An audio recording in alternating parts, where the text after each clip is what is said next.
Novels for ever میں خوش آمدید۔ ناول منیارم جس کی رائٹر ہے ماہا گل، اس کی آج یہ 16ویں ایپیسوڈ ہے، تو آئیے جلدی سے سٹارٹ کرتے ہیں اس ایپیسوڈ کو۔ آپ کو گھوڑے پسند ہیں؟ عقیدت لالی کو بھی بہت پسند ہے، ان کا تو جنون ہے ہورس رائڈنگ کرنا، لیکن مجھے تو ڈر لگتا ہے آئس خان کو سیاہ رنگ کے گھوڑے پر ہاتھ پھیرتے دیکھ حوریہ نے کہا تو آئس خان نے مسکرا کر اسے دیکھا تھا، جبکہ حوریہ آنکھوں میں چمک لیے سرسبز میدان اور کچھ فاصلے پر موجود سبز پہاڑوں کو دیکھ رہی تھی۔ وہ حوریہ کے صبح اٹھنے پر اسے سیر کرانے کے لیے یہاں لے آیا تھا۔ حوریہ شاہ کو مکمل اپنا بنا لینے کے بعد سے آئس خان کے چہرے سے مسکراہٹ پل کے لیے بھی جدا نہ ہوئی تھی، جبکہ اپنی قربت سے بکھرتے حیا کے رنگ حوریہ کے چہرے پر دیکھنے سے آئس خان کو اپنے رگ و پے میں سرشاری کی کیفیت سرایت کرتی محسوس ہوتی تھی۔ اور تمہیں کیوں ڈر لگتا ہے؟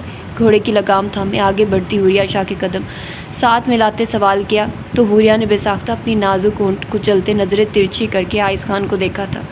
سرمئی رنگ کا جوڑا پہنے، کندھوں پر شال اوڑھے، براؤن سلکی بالوں کی ڈھیلی سی چوٹی باندھ کر پشت گہرائے، چہرے پر ازلی معصومیت سجائے وہ ہمیشہ کی طرح کوئی کانچ کی گڑیا ہی معلوم ہو رہی تھی۔ گلابی نرمی ہتھیلیوں کو آپس میں مسلتے وہ یکدم رکی تھی، جس پر آئس خان نے ابرو اچکا کر سوالیہ نظروں سے حوریہ شاہ کو دیکھا تھا۔ گھوڑے گرا دیتے ہیں، نظریں جھکائے اس طرح سے جواب دیا کہ نہ جانے کتنی بڑی غلطی کا اعتراف کیا گیا ہو۔ گھوڑے نہیں گراتے، آپ کی نااہلی آپ کو گراتی ہے۔ آئس خان کو جواب پر حوریہ نے ناسمجھی سے اسے دیکھا تھا، جبکہ وہ 2 قدم کے فاصلے کو سمیٹتا اپنا بایاں بازو حوریہ کے کندھے کے گرد حائل کرتا قدم آگے بڑھا چکا تھا۔ جب کوئی گھوڑے کو قابو نہ کر سکے تو گرنے پر الزام گھوڑے پر ہی لگاتا ہے، تو مطلب آپ کو گھوڑے کو قابو کرنا آتا ہے؟ چھوٹے چھوٹے قدم لیتے نظریں آئس خان کے چہرے پر ٹکائے سوال کیا تو آئس خان نے مسکرا کر سر اس بات میں ہلایا تھا۔ تو گھوڑے کو قابو کرنے کے لیے کیا ضروری ہے؟ مجھے ان سے ڈر لگتا ہے، لیکن مجھے یہ پسند بھی ہیں۔ آئس خان کا ہاتھ کندھے سے ہٹا کر اپنے دونوں ہاتھوں میں تھامتے معصوم لہجے میں کہا تو آئس خان نے نامحسوس انداز میں اطراف میں نظریں گھمائی تھیں، اور پھر حوریہ کو سمجھنے کا موقع دیے بغیر وہ اس کی کمر کے گرد بازو حائل کرتا خود کے قریب تر کر چکا تھا۔ انسان ہو یا جانور، اسے قابو کرنے کے لیے کسی ہتھیار کی نہیں، پیار کی ضرورت ہوتی ہے۔ جانور کوئی بھی ہو، وہ انسان کی کوئی زبان نہیں سمجھتا سوائے پیار کے۔ تم اسے پیار کرو گی تو یہ تم سے مانوس ہو جائے گا اور پھر تمہیں کبھی گرنے نہیں دے گا۔ ناگ حوریہ شاہ کے نازک روئی جیسے گال پر ٹریس کرتے بھاری لہجے میں جواب دیا تو حوریہ شاہ نے خشک پڑتے حلق کو تر کرتے سر اس بات میں ہلایا تھا۔ تو پھر چلے ہواؤں کی سیر کو؟ جھک کر سرگوشی کی تو حوریہ شاہ نے بالوں کی آوارہ لٹ کان کے پیچھے اڑستے سر اس بات میں ہلایا تھا، جسے دیکھتے آئس خان کے مونچھوں کے تلے انابی ہونٹوں پر مسکراہٹ در آئی تھی۔ گھوڑے پر سوار ہوتے اپنے بائیں ہاتھ کی ہتھیلی حوریہ شاہ کے آگے پھیلائی تھی، جو کچھ جھجکتی ڈرتی اپنا ہاتھ آئس خان کی چوڑی ہتھیلی پر رکھ چکی تھی۔ ایک ہی جھٹکے میں وہ حوریہ کو کھینچتے اوپر بٹھا چکا تھا۔ حوریہ کے بیٹھتے ہی گھوڑا آگے کی سمت بھاگا تھا۔ آئس، مجھے گرائیے گا مت، حوریہ شاہ کے چلا کر کہنے پر آئس خان نے اپنا دایاں بازو حوریہ کی کمر میں حائل کرتے اس کی پشت کو اپنے سینے میں بھینچا تھا۔ میں تمہیں کبھی گرنے نہیں دوں گا مائی انوسنٹ وائفی، اب آنکھیں بند کرو۔ آئس خان کی سرگوشی پر حوریہ شاہ کی دھڑکنیں بری طرح منتشر ہوئی تھی۔ گردن ترچھی کر کے آئس خان کو دیکھنا چاہا تھا، جو تھوڑی حوریہ شاہ کے کندھے پر رکھتے ہونٹ حوریہ کے کان کی لو پر رکھ چکا تھا۔ مونچھوں کی چبھن محسوس کرتے گال دہک کر سرخ انگارہ ہوئے تھے، مگر اپنی بے ترتیب ہوئی دھڑکنوں کو قابو کرتے وہ چہرے کا رخ سامنے کرتی آنکھیں بند کر چکی تھی۔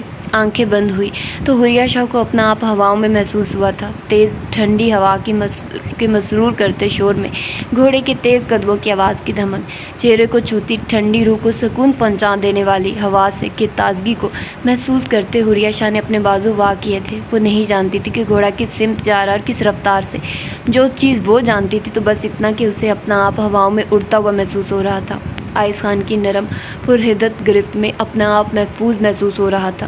تھوڑی دیر بعد اسے محسوس ہوا کہ جیسے گھوڑا رک چکا ہے، تو حوریہ نے آہستہ سے پلکوں کو اٹھایا تو اس قدر حسین منظر دیکھ حوریہ شاہ کی آنکھیں چمک اٹھی تھی۔ اس وقت وہ سرسبز میدان کی اونچائی پر تھے، جہاں سے نیچے اور ارد گرد کے تمام مناظر بآسانی نظر آ رہے تھے۔ ارد گرد پھیلے نیچے تک جاتے سرسبز گھنے درخت اور رنگ برنگے پھولوں سے سجا سبز میدان، ٹھنڈے پانی کی بہتی نہر کے پانی کا مدھم شور۔ وہ آئس خان کا ہاتھ تھامے اطراف میں نگاہیں دوڑاتی نیچے اتری تھی، جبکہ آئس خان گھوڑے کی پشت سہلاتا اب نیچے بیٹھ چکا تھا۔ آئس، یہ جگہ کتنی خوبصورت ہے نا؟ حوریہ شاہ کے چہک کر کہنے پر آئس خان نے سر اٹھائے اسے دیکھا تھا۔ خوبصورت بھی اور ظالم بھی، سر جھٹکتے جواب دیا تو حوریہ شاہ کے آگے بڑھتے قدم رکے تھے۔ چونک کر آئس خان کو دیکھا تھا، جو دائیں گھٹنے پر کہنی دوسری ٹانگ کو فولڈ کیے بیٹھا تھا، سیاہ سلکی بال ہوا کے باعث ماتھے پر بے ترتیبی سے بکھرے ہوئے تھے، جبکہ چہرے پر مسکراہٹ کی جگہ اب سنجیدگی لے چکی تھی۔ ظالم کیوں؟ آئز خان کے قریب بیٹھتے نرم لہجے میں استفسار کیا تو آئز خان نے گردن ترچھی کرتے حوریہ شاہ کو دیکھا تھا۔ اس میدان کی پچھلی جانب بابا اور چچا کا قتل ہوا تھا۔ ہم میں سے کوئی اس جگہ نہیں آتا، زرگام تو بالکل نہیں، لیکن وہ اپنے چھوٹے خان کے لیے وہاں چلا جاتا ہے۔ وہاں اگر کبھی اسے جانا بھی پڑا ہے تو ہمیشہ وہاں سے واپسی پر اس کی طبیعت خراب ہوئی ہے، مگر ارمغان وہیں جاتا ہے۔ وہ جب بھی اداس ہوتا ہے ہمارے لیے وہ جگہ اذیت کا باعث ہے اور اس کے لیے اذیت سے نجات کا۔ ہم وہاں سکون کھو دیتے ہیں اور اسے سکون ہی وہیں سے ملتا ہے۔ مجھے قبرستان سے خوف آتا ہے لالا، میں اپنے باپ کی قبر پر جاؤں اور انہیں بتاؤں کہ ان کا چھوٹا خان انہیں کتنا یاد کرتا ہے، اسے اپنے باپ کی کتنی ضرورت ہے، اور میری اتنی تڑپ پر بھی وہ خاموش رہے اور میں آگے بڑھ کر ان کے سینے نہ لگ سکوں تو اتنی بے بسی پر چھوٹا خان مر نہ جائے۔ ارمغان خان کے تکلیف دہ لہجے میں کہے گئے الفاظ دہراتے آئز خان نے اپنی آنکھوں میں اترتی نمی پر بامشکل قابو پایا تھا اور پھر سر جھٹکتے حوریہ شاہ کو دیکھا تھا جو نم آنکھوں سے آئز خان کو دیکھ رہی تھی۔ اب سب ٹھیک ہو جائے گا نا آئز؟ امید بھرے لہجے میں استفسار کیا تو آئز خان نے سر اس بات میں ہلاتے بازو حوریہ شاہ کے کندھے کے گرد حائل کرتے اسے اپنے حصار میں لیا تھا۔ اب سب ٹھیک ہے، تمہارا خان اب کچھ بھی غلط نہیں ہونے دے گا، حوریہ شاہ کے ہاتھ کو اپنے ہاتھ میں تھامتے جواب دیا۔ آپ کو مجھ سے پیار ہے نا آئز؟ کچھ جھجکتے ہوئے مدھم لہجے میں استفسار کیا تو آئز خان کے لبوں کو دل فریب مسکراہٹ نے چھوا تھا۔ رات اتنا کچھ ہونے کے باوجود بھی تمہارا یہ سوال پوچھنا بنتا ہے، مگر اب پوچھ ہی لیا ہے تو بتا دیتا ہوں۔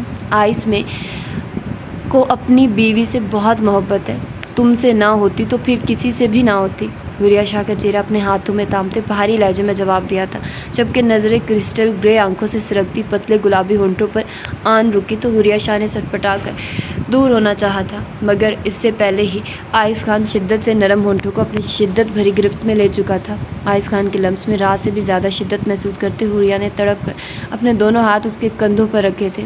لمحے کے ہزاروں حصے میں وہ ہونٹوں سے گردن تک کا سفر طے کرتے آگے بڑھتا کہ حوریہ نے تڑپ کر اسے پکارا تھا، آئز! وہ جو اسی جگہ بیٹھی اپنے خیالوں میں گم تھی، چونک کر ہوش میں آئی تھی، تڑپ کر نظریں اطراف میں گھمائی تو وہاں وہ بس اکیلی تھی۔ آئز خان کے ساتھ گزرے خوبصورت لمحوں کا سوچتے نہ جانے کتنا وقت بیت گیا تھا، تبھی حوریہ ہتھیلیوں پر زور ڈالتی کھڑی ہوئی تھی۔ وہ جگہ آج بھی اتنی ہی خوبصورت تھی اور ظالم بھی۔ اس جگہ کے ساتھ سب کی اپنی اپنی یادیں تھیں، کسی کے لیے سکون کا باعث تھی اور کسی کے لیے اذیت کا۔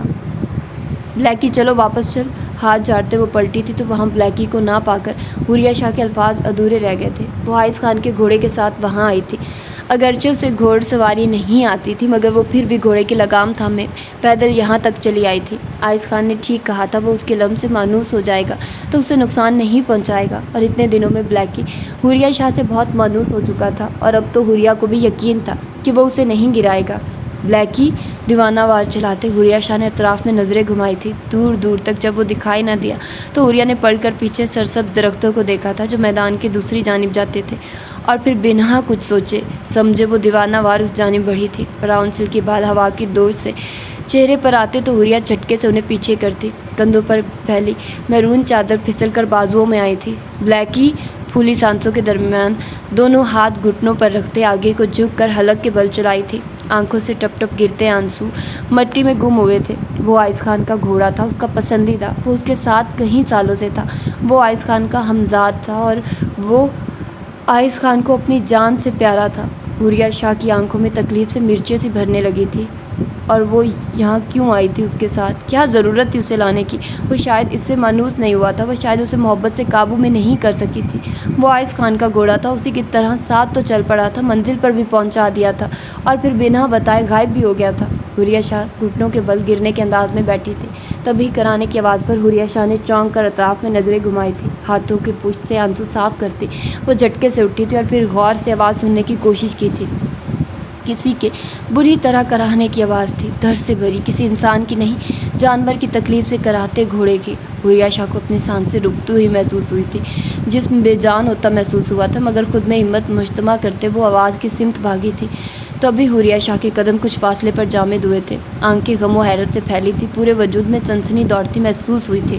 سامنے درختوں کے درمیان آئز خان کا بلیکی گھوڑا زخموں سے چور زمین پر لیٹے تڑپ رہا تھا، اس کی ایک ٹانگ دھڑ سے الگ فاصلے پر گری تھی، جسم پر گہرے زخم تھے جن سے خون پھل پھل بہتا سبز میدان کی زمین کو سرخ کرتا جا رہا تھا۔ زخم ایسے تھے جیسے کسی نے بے دردی سے کسی تیز آلے سے وار کیا ہو۔ پیٹ کے پاس اس قدر گہرا زخم تھا کہ وہ 2 حصوں میں بٹا ہوا محسوس ہو رہا تھا۔ حوریہ شاہ کے ساکت ہوئی آنکھوں میں حرکت ہوئی تھی، اپنے پیچھے کسی کی موجودگی محسوس کرتے، گلے میں گلٹی سی ابھر کر معدوم ہوئی تھی۔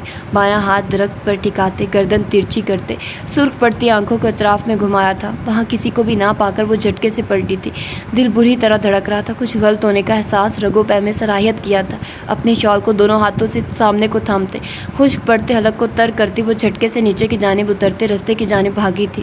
دیوانہ وار درختوں کے درمیان سے بھاگتی وہ کہیں بار ٹھوکر لگنے سے گرتے گرتے بچی تھی۔ ابھی وہ درختوں کی جھنڈ سے نکل کر سبز میدان میں آتی کہ اپنے پیچھے کچھ گرنے کی آواز پر بے ساختہ رکی تھی، مگر وہ پیچھے مڑ کر دیکھنا نہیں چاہتی تھی کہ کیا ہوا ہے، کیسا شور تھا۔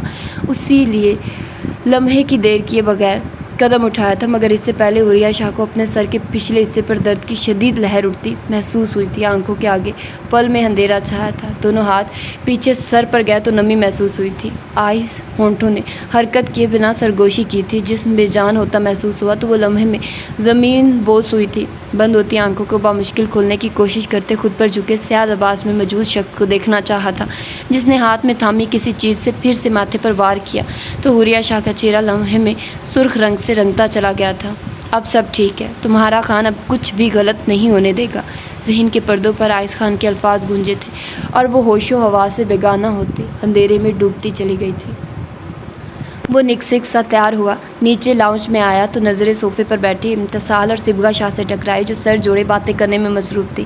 جسے دیکھتے ہدایق شاہ کے ہونٹوں پر مسکراہٹ بکھری تھی۔ سر جھٹکتے نظریں اپنی بیوی کی تلاش میں گھمائی تو وہ ہدایق شاہ کو بائیں جانب کچن سے نکلتی نظر آئی تھی۔ سفید رنگ کی پٹھانی فراق پہنے، جس کے دامن اور گلے پر شیشوں اور کڑھائی سے خوبصورت ڈیزائن بنا تھا، چاکلیٹ براؤن بالوں کی ڈھیلی سی چوٹی بنائے، نیلی گہری آنکھیں اپنے ہاتھ میں تھامے باؤل پر ٹکائے وہ سہج سہج کر چلتی سنگل صوفے پر جا بیٹھی تھی۔ دونوں ٹانگیں فولڈ کر کے صوفے پر بیٹھتے وہ کھانا شروع ہوئی تھی۔ فورک میں بھرتے فروٹس کو دیکھ ہدایق شاہ نے ہونٹ کا کنارہ دانتوں تلے دبائے مسکراہٹ روکی تھی۔ اتنے دنوں میں اسے اندازہ تو ہو گیا تھا کہ اس کی پٹھانی بیوی پھلوں کی دیوانی ہے۔ کھانے میں تینوں ٹائم کچھ اور وہ کھائے نہ کھائے لیکن فروٹ ضرور کھائے گی۔ لالا، آپ ہاسپٹل جا رہے ہیں؟ کسی کی موجودگی محسوس کرتے امتصال خان نے گردن موڑ کر دیکھا تھا اور پھر ہدایق شاہ کو کھڑے دیکھ استفسار کیا تو ہدایق شاہ چونک کر امتصال کی جانب متوجہ ہوا تھا۔ جی بھابھی، کچھ ضروری کام تھا، بس اسی لیے جا رہا ہوں، جلدی واپس آ جاؤں گا۔ امتصال خان کو جواب دیتے اونچی آواز میں کسی اور کو متوجہ کرنے کے لیے تفصیل بتائی تھی، جبکہ وہ بے نیاز سی کھانے میں مصروف تھی۔ لیکن اب تو لنچ ٹائم ہے، کھانا کھا کر جائیے گا۔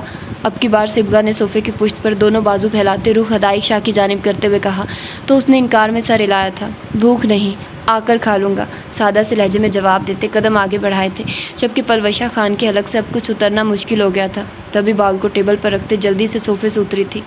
رکے ایسے نہ جائیں، میں کچھ لائٹ سا بنا دیتی ہوں اور لنچ پیک کر دیتی ہوں، جب بھوک لگے کھا لیجیے گا، ایک ہی سانس میں کہتی وہ جلدی سے کچن کی جانب بڑھی تھی، جبکہ ہدایق شاہ حیرت سے پلٹے ابھی کچھ کہتا مگر اس سے پہلے وہ کچن میں داخل ہو چکی تھی۔ ایک نظر صبغہ اور امتصال پر ڈالی جو دبی دبی ہنستی پھر سے سر جوڑے باتوں میں مشغول ہو چکی تھی، پھر اپنا بیگ اور وائٹ کوٹ اس جگہ رکھتے جہاں پلوشہ بیٹھی تھی کچن کی جانب بڑھا تھا۔ وہ کچن میں داخل ہوا تو نظریں تیز تیز ہاتھ چلاتی پلوشہ خان کی پشت سے ٹکرائی تھی۔